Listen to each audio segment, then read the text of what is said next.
गुणमेलनामध्ये हे नाडी दोषाला किंवा नाडीला सर्वात जास्त मार्क आहेत 36 गुणांपैकी. म्हणजे 8 गुण नाडीच्या ह्याला आहेत नाडीला.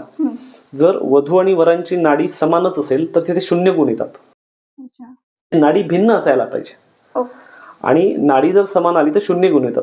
नाडी 3 प्रकारची असते, आद्य नाडी, मध्य नाडी आणि अंत्य नाडी. या तिन्ही नाडीचा संबंध थेट आपल्या शरीराशी आहे. म्हणजे आपल्या शरीरात सुद्धा 3 प्रकारच्या नाडी आहेत की ज्याला आपण इडा, पिंगला आणि सुषुम्ना नाडी म्हणतो.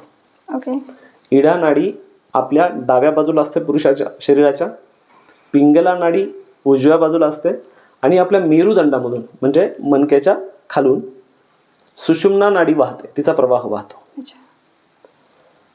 इडा, पिंगला आणि सुषुम्ना या 3 नाडी 3 प्रकारचे दोष शरीरामध्ये निर्माण करतात किंवा इंडिकेट करतात. ते असे आहेत की वात, पित्त आणि कफ हे त्रिदोष ह्या तिन्ही नाड्या इंडिकेट करतात. जी आद्य नाडी आहे ती वातदोष, मध्य नाडी पित्तदोष आणि अंत्य नाडी वात, पित्त, कफदोष. समजा वधूवरांच्या कुंडलीमध्ये समान नाडी असेल तर वधू सुद्धा त्याच दोषाशी ग्रहित आहे आणि वर सुद्धा त्याच दोषाने दूषित आहे. समान शारीरिक दोष असलेल्या वधूवरांचं लग्न झाल्यानंतर त्याचा थेट संबंध आरोग्याशी, संतती होण्याशी येतो. असा थेट फक्त नाडीचा संबंध आरोग्याशी आहे.